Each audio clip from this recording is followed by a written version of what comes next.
ಆಂಜನೇಯನ ಜನ್ಮಸ್ಥಳ ಅಂಜನಾದ್ರಿಯಲ್ಲಿ ಸಂಭ್ರಮಾಚರಣೆ ಮುಗಿಲು ಮುಟ್ಟಿದೆ.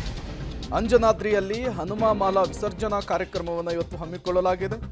ಅಂಜನಾದ್ರಿ ಬೆಟ್ಟದಲ್ಲಿ ಸಾವಿರಾರು ಹನುಮ ಭಕ್ತರು ಸಂಭ್ರಮಿಸಿದ್ದಾರೆ.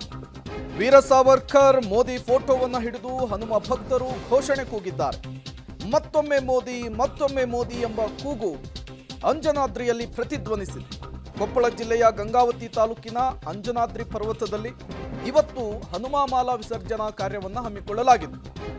ಈ ಕಾರ್ಯಕ್ರಮದಲ್ಲಿ ಒಂದು ಕಡೆ ಭಕ್ತರ ಸಂಭ್ರಮಾಚರಣೆ ಮುಗಿಲು ಮುಟ್ಟಿದ್ರೆ, ಮತ್ತೊಂದು ಕಡೆ ಪ್ರಧಾನಿ ನರೇಂದ್ರ ಮೋದಿ ಅವರು 3ನೇ ಬಾರಿಗೆ PM ಆಗಬೇಕು ಅನ್ನುವಂತಹ ಘೋಷಣೆಗಳು ಮುಗಿಲು ಮುಟ್ಟಿದ್ದು.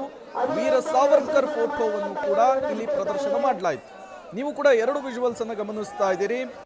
ಆಂಜನೇಯನ ಜನ್ಮಸ್ಥಳ ಅಂಜನಾದ್ರಿಯಲ್ಲಿ ಹನುಮಾಮಾಲಾ ವಿಸರ್ಜನಾ ಕಾರ್ಯಕ್ರಮ ಒಂದು ಕಡೆ ಸಂಪೂರ್ಣವಾಗಿ ಕೇಸರಿಮಯವಾಗಿದೆ. ಮಾಲಾಧಾರಿಗಳು ಮಾಲೆಯನ್ನು ವಿಸರ್ಜನೆ ಮಾಡ್ತಾ ಇರುವಂತಹ ವಿಜುವಲ್ಸು. ಮತ್ತೊಂದು ಕಡೆ ಆ ಕಾರ್ಯಕ್ರಮದಲ್ಲಿ ವೀರ ಸಾವರ್ಕರ್ ಫೋಟೋ, ಪ್ರಧಾನಿ ನರೇಂದ್ರ ಮೋದಿ ಅವರ ಫೋಟೋ, ಜೊತೆಗೆ ಪ್ರಧಾನಿಯವರು ಮತ್ತೊಮ್ಮೆ PM ಆಗಬೇಕು ಅನ್ನುವಂತಹ ಕೂಗು ಎಲ್ಲವೂ ಕೂಡ ಅಲ್ಲಿ ಕೇಳಿ ಬಂದದ್ದು.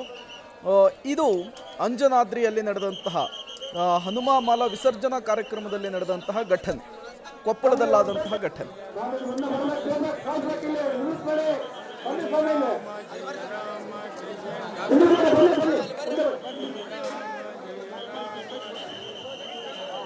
ದಯಮಾಡಿ ಎಲ್ಲ ಮಾಲಾಧಾರಿಗಳು ನಿಮ್ಮ ಕಾರ್ಯಕ್ರಮ ಕುಟುಂಬ ಸ್ವಾಮಿ ವ್ಯಕ್ತ ಮಾಡ್ತಾರೆ.